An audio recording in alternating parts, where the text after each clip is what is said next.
दिल्ली का रास्ता बिहार होकर के ही निकलता है और आने वाले समय में यूं कह ले कि नवंबर या उससे पहले बिहार के अंदर चुनाव हो जाना है और बिहार में चुनाव है और प्रधानमंत्री मोदी ऑपरेशन सिंदूर होता है और उसके बाद कश्मीर न जाकर पुंछ न जाकर गुजरात के बॉर्डर के इलाके में न जाकर सीधा बिहार जाते हैं और बिहार में चुनाव प्रचार करते हैं। वो बिहार जिसका पाकिस्तान से दूर दूर लेना देना नहीं, दूर दूर बॉर्डर नहीं मिलता है और न वहां पे कोई एट्रोसिटीज उस तरह की बिहार में हुई, क्योंकि बॉर्डर सीमा तो है नहीं। फिर भी प्रधानमंत्री मोदी दिल्ली से हवाई यात्रा करके बिहार जाते हैं और कहते हैं कि मट्टी में मिलाने का वादा आपसे किया था और हमने मट्टी में मिला दिया।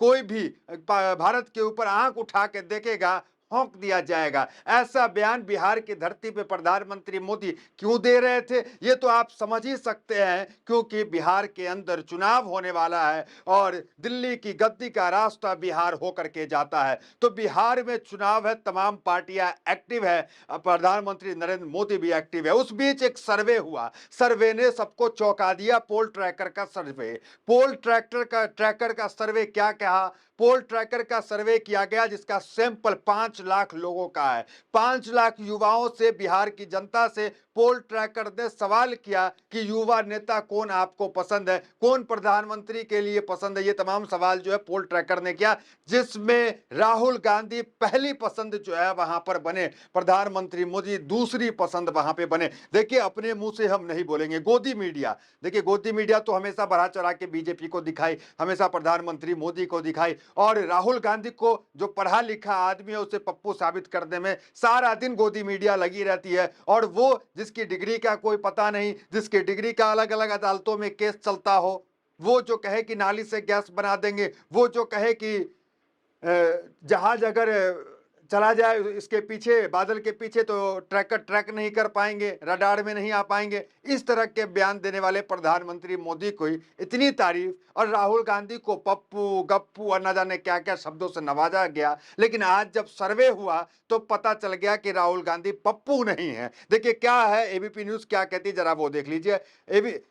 एबीपी न्यूज कह रही है कि पोल ट्रैकर सर्वे के मुताबिक बिहार के युवाओं के बीच राहुल गांधी की लोकप्रियता बढ़ी है और वो 47% युवाओं की पहली पसंद बनकर उभरे हैं। इससे कांग्रेस को उम्मीद है कि वह इस बार सिर्फ सहायता पार्टी नहीं बल्कि निर्णायक भूमिका में आ सकती है। हालांकि कांग्रेस अभी भी मुख्यमंत्री पद के चेहरे को लेकर स्थिति स्पष्ट नहीं कर पाई है, जिससे महागठबंधन में रणनीति का असमंजस बना हुआ है। और देखिए आगे क्या कहती है एबीपी न्यूज। इस सर्वे में युवाओं से पूछा गया कि उनकी पसंदीदा राष्ट्रीय नेता कौन है। जवाब में 47% युवाओं ने राहुल गांधी का नाम लिया, जबकि प्रधानमंत्री नरेंद्र मोदी को 39% वोट मिले, बाकी 14% अन्य नेताओं को मिले। तो 47% बिहार के युवाओं ने राहुल गांधी को पसंद किया और महज 39% लोगों ने प्रधानमंत्री नरेंद्र मोदी को पसंद किया। आप देख सकते हैं, नरेंद्र मोदी 39%, राहुल गांधी 47%। ये बड़ा झटका जो है यहाँ पे देख सकते हैं। सैंपल साइज भी है, 5,03,000 लोगों का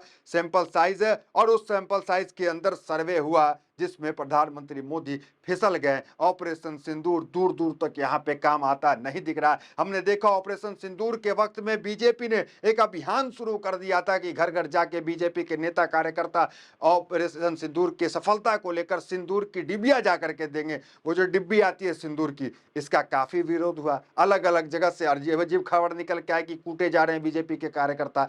तो इन खबरों के बाद बीजेपी बैकफुट पे आए और ये जो घर घर जाकर सिंदूर देने का मामला था, इसे वापस ले लिया। अब देखिए राहुल गांधी पिछले दिनों, आज से 2 दिन पहले एक अखबार पूरा पाठ दिया गया राहुल गांधी को लेकर, क्योंकि राहुल गांधी ने एक खुलासा किया। वो खुलासा था मैच फिक्सिंग का, यूं कह ले इलेक्शन फिक्सिंग की। बीजेपी कैसे इलेक्शन फिक्सिंग करती है, उस वक्त भी राहुल गांधी की चिंता बिहार को लेकर के थी। अब देखिए इन तमाम खुलासे के बाद, बीजेपी को एक्सपोज करने के बाद राहुल गांधी का ग्राफ कैसे बढ़ा है, इसको समझिए। और ये जो पोल ट्रैकर का सर्वे आया है, ये इसलिए भी महत्वपूर्ण है क्योंकि हाल ही के वक्त में क्या हुआ था, पाकिस्तान के साथ युद्ध हुआ, सीज फायर हुआ, काफी आलोचना हुई और बीजेपी ने इसको बढ़ा चढ़ा के दिखाया कि हम जो है ये कर दिए वो कर दिए। लेकिन जनता जो है वो मानी कि सीज फायर नहीं होना चाहिए। सीज फायर जो है गलत तरीके से जो है प्रधानमंत्री मोदी ने किया, इसको बिल्कुल नहीं करना चाहिए। पाकिस्तान के 2 टुकड़े करके ही दम लेना चाहिए, लेकिन ऐसा होते हुए नहीं दिखा। अब राहुल गांधी को लेकर क्या खबर थी कि महाराष्ट्र के बाद अब बिहार में होगी मैच फिक्सिंग। राहुल गांधी ने चुनाव धांधली का फिर उठाया मुद्दा, बीजेपी ने किया पलटवार। तो राहुल गांधी बिहार को लेकर के भी चिंतित थे, और राहुल गांधी की आप समझिए कि कैसे तत्परता बढ़ रही है, लोग कैसे स्वीकार कर रहे हैं उनको कि राहुल गांधी ने इलेक्शन कमीशन के ऊपर आरोप लगाया। और राहुल गांधी आमतौर पर नहीं लगाते हैं, लेकिन इलेक्शन कमीशन पे आरोप लगाया और इलेक्शन कमीशन को 48 घंटे के अंदर जवाब देना पड़ा। इलेक्शन कमीशन ने कबूला, राहुल गांधी की बात मानी। क्या कहा इलेक्शन कमीशन ने? EC to share Maharashtra Haryana voters roll since 2009। तो कांग्रेस के कहने पे, राहुल गांधी के कहने पे इलेक्शन कमीशन 48 घंटे के अंदर झुकी और कही कि ठीक है, हम जो है वो जो ये है वोटर है, वो वोटर लिस्ट आपको हम देने का काम करेंगे 2009 के बाद, जो राहुल गांधी की मांग थी। उसके बाद राहुल गांधी ट्वीट भी करते हैं, ट्वीट लिख करके लिखते हैं, good first step taken by EC to hand over voter rolls. तो ये जो है गुड स्टेप भी बताते हैं। और राहुल गांधी ये भी सवाल करते हैं, कब दोगे, कैसे दोगे, किस प्रकार दोगे। तो ये राहुल गांधी का सवाल था। राहुल गांधी ने जो आप देख रहे हैं द आइडियाज पेज में, मैच फिक्सिंग महाराष्ट्र, इसके अंदर जो महत्वपूर्ण आरोप लगाते हैं उसमें थोड़े थोड़ा आपको हम बता देते हैं, क्योंकि 2 दिन पहले ही राहुल गांधी ने आरोप लगाया था और अब सर्वे के मुताबिक राहुल गांधी नंबर 1 चल रहे हैं प्रधानमंत्री मोदी के मुकाबले। क्या राहुल गांधी ने आरोप लगाया था उसको समझिए।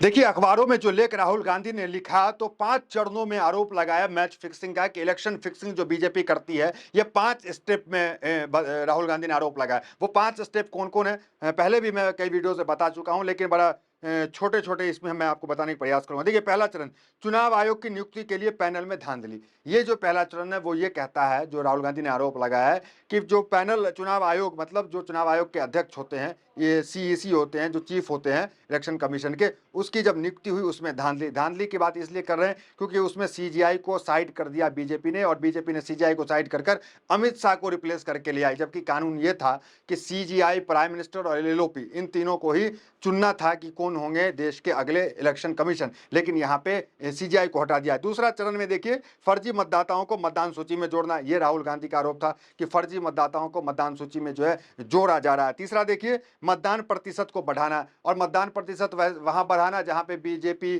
का कम वोट, बीजेपी को काफी नुकसान हो रहा है जिस बूथ पे, वहां पे आखिरी समय में जब ईवीएम बंद होने के कगार पे आता है, सब कुछ पैकिंग करने का समय आता है, उस दिन जो है प्रतिशत बढ़ जाता है। तो राहुल गांधी का ये आरोप है। चौथा चरण, फर्जी मतदान को वहीं लक्षित करे जहां भाजपा को जीतना। अब देखिए, कई ऐसे बूथ हैं महाराष्ट्र के ऊपर, वो आरोप लगा रहे हैं कि महाराष्ट्र में 12,000 ऐसे बूथ हैं जहां लोकसभा के समय में बीजेपी को कम वोट आए, बीजेपी की स्थिति खराब रही कांग्रेस के मुकाबले, और वहां पे विधानसभा के चुनाव में महाराष्ट्र के बीजेपी का वहां पे प्रतिशत बढ़ गया। तो राहुल गांधी आरोप लगा रहे हैं कि लक्षित करके उन्हीं सीटों पे जो है फर्जी वोट गिराए जाते हैं, या उन्हीं बूथ पे गिराए जाते हैं जहां बीजेपी की स्थिति बहुत कमजोर होती है। पांचवा चरण, सबूत छिपाना। ये जो है राहुल गांधी बड़ा आरोप लगा रहे हैं कि पांचवा चरण में सबूत छिपाने का आरोप। सबूत छिपाने का आरोप ये कह सकते हैं कि 1961 से एक देश में कानून था, कोई भी जनप्रतिनिधि सुप्रीम कोर्ट जाता है और वो कहता है कि आप जो है सीसीटीवी फुटेज दिखाने का काम करें, तो सीसीटीवी, तो इलेक्शन कमीशन को 60,000 रुपया, माफ कीजिएगा 40,000 रुपया इलेक्शन कमीशन लेता था